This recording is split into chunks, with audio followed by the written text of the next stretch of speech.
All right, hey everybody, welcome back to the channel. This is Rob here at Smirking Gun Reviews. We are back to finish up True Detective. It is season 3, episode 8. It is the season finale. It is called Now I'm Found. So full spoilers, we haven't seen this episode. Really good, really good season. One of the best character pieces of television in a little while, since like the first season. And quite honestly, I love Matthew McConaughey and Woody Harrelson a lot, but Mahershala Ali and Stephen Dorff, I think I like them more. I think I like these performances more, and I like these characters. I love Roland. What Roland says to the bikers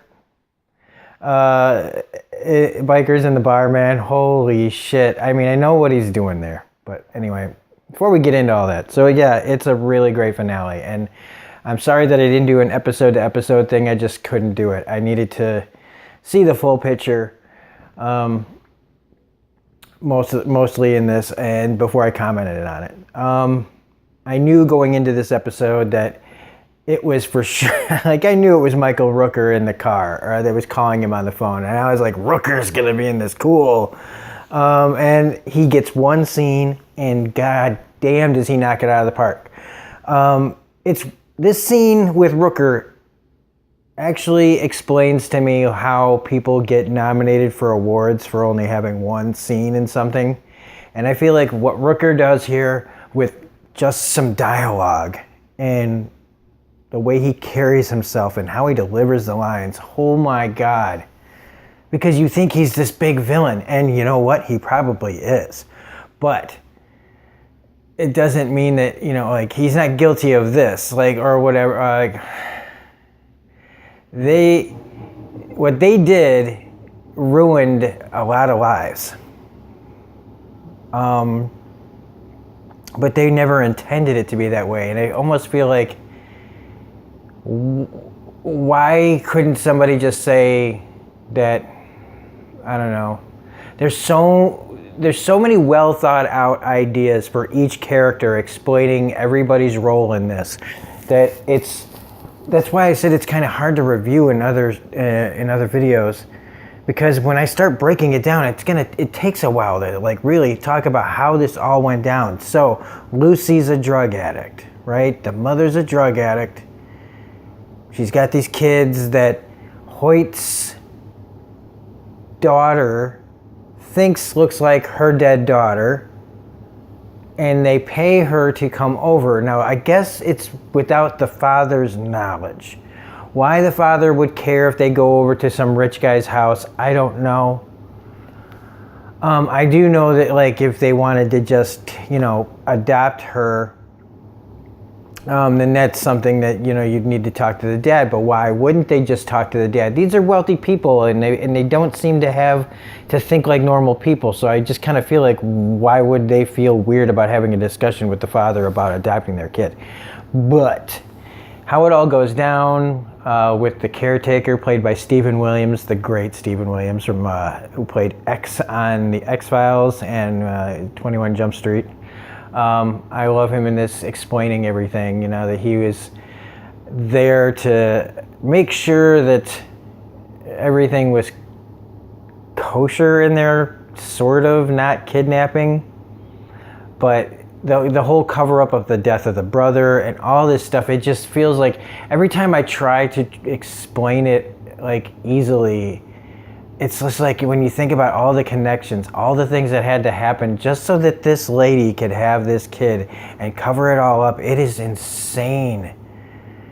And I do like how they almost sent us down with a red herring, with the whole trying to compare it to season 1 of True Detective's own story about the ring of pedophiles, and making us think that this is all connected, and then showing us that it has nothing to do with that, and that it's just, They tried to me, that's the best trick that they pulled this year, was making me think that somehow it was going to be something grand when it's really something simple. And I really also appreciate that, because earlier when I was watching this, I wasn't appreciating that. I was going, okay, so a dead kid and a missing kid, what's the big deal? And I know that, not being a parent, it's real easy for me to talk like that. But just since I've seen it in television and movies before, I was like, okay, I thought this was going to be a bigger, darker thing. And it is a darker and bigger thing if you look at all the moving pieces and all the people involved with something really small. It's just how the small things can, stay with you. This small case, because it was a big deal to who? Do you know what I mean? Like, we hear news stories every day of this kind of thing, kidnappings and murder every day, and it never really affects us, not too much, We can go, oh, the world's a terrible place to live or whatever. But we hear all these stories all the time, and since it doesn't directly affect us, it's easily forgotten. We don't have to be the ones that live with these cases like Wayne and Roland. These unsolved things that can stay with you, and even though we think, oh, it's just one dead kid and a missing kid, why would that stick with you? Well, when you live that life, I imagine that those kind of things, those question marks, those, things left unanswered, holes in your life, I can see why it's important to tell stories like this, that these small things affect people. Even if it's, something that we'll never know about somebody, you can look at somebody and go, oh, they look like that and whatever, but we don't know what's underneath, we don't know what other people have experienced. And so I feel like that's one of the greatest things that this does, is it takes a simple crime and elevates it to the power it has over the people that are experiencing the story,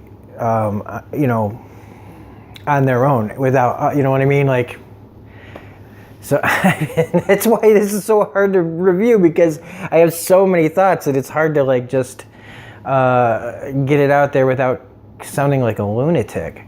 I've never been as invested in what would happen to a scrap of paper in my life. When I thought his son was going to crumple up the paper and throw it away with the address of June, right? That's her name. Where she really lived.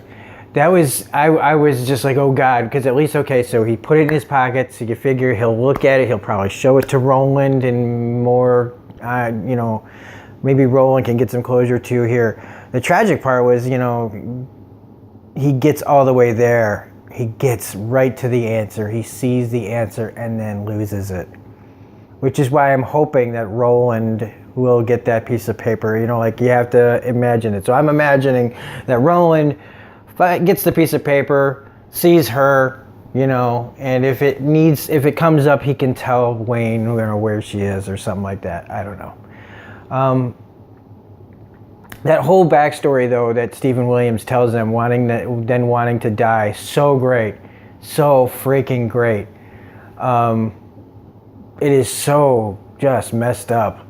But I just love, he wants to be punished and they won't do it. And that's, that's just the way it should be. You could have told us this for like 30 years and sitting in the driveway like a coward. And then once, wow. All these things, just like Harris, they killed Harris, who would have done something to them too, but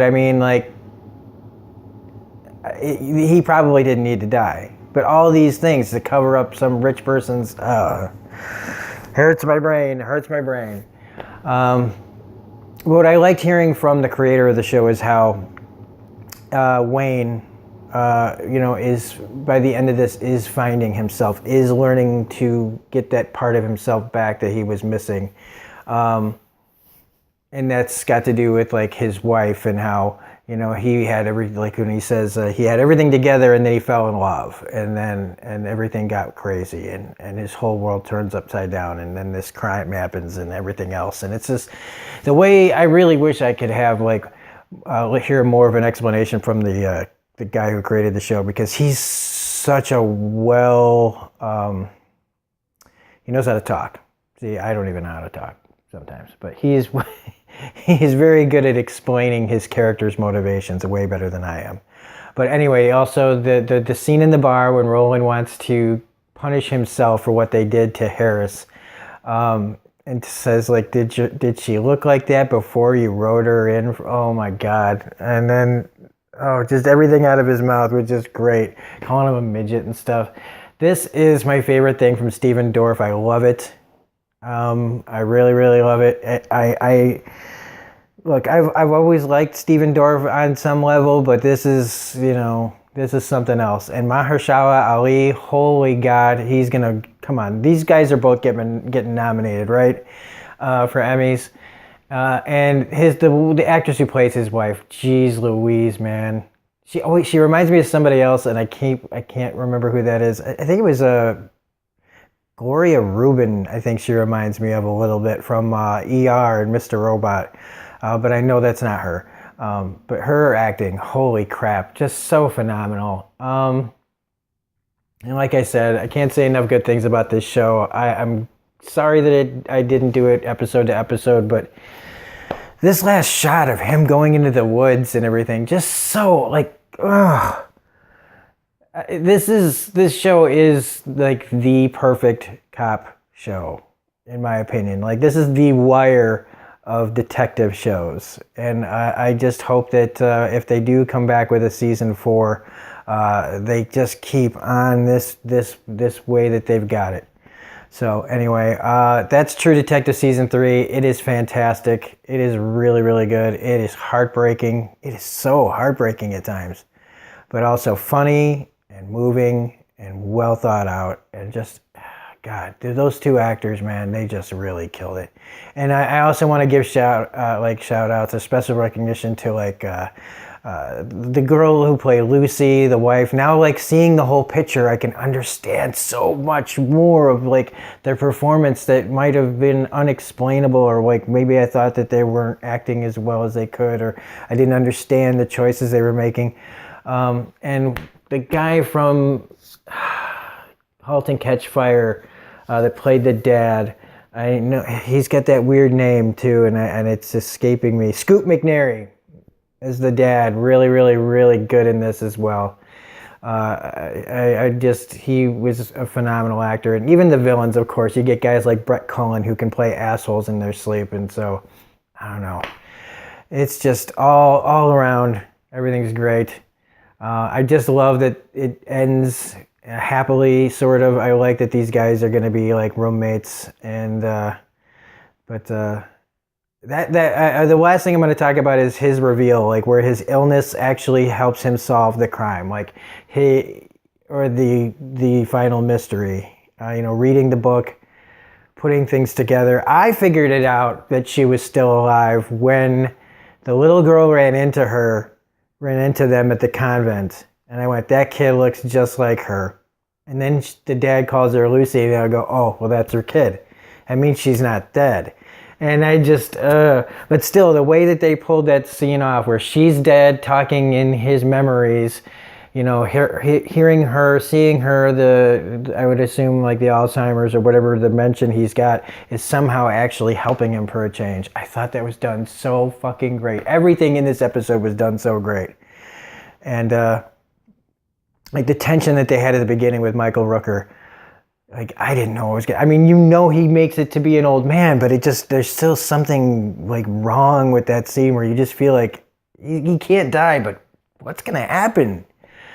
So anyway, just phenomenal television all in all.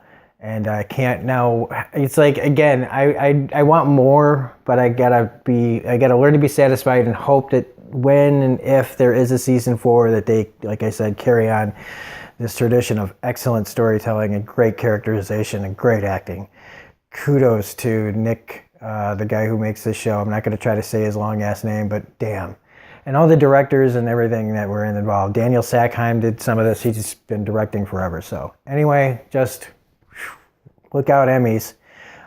This is gonna, if Game of Thrones thinks that it's gonna be better than this, it better, like, I know people are gonna say Game of Thrones is automatically gonna win, but my money would be on this. If their Game of Thrones would have to deliver on a whole other level to top this in storytelling.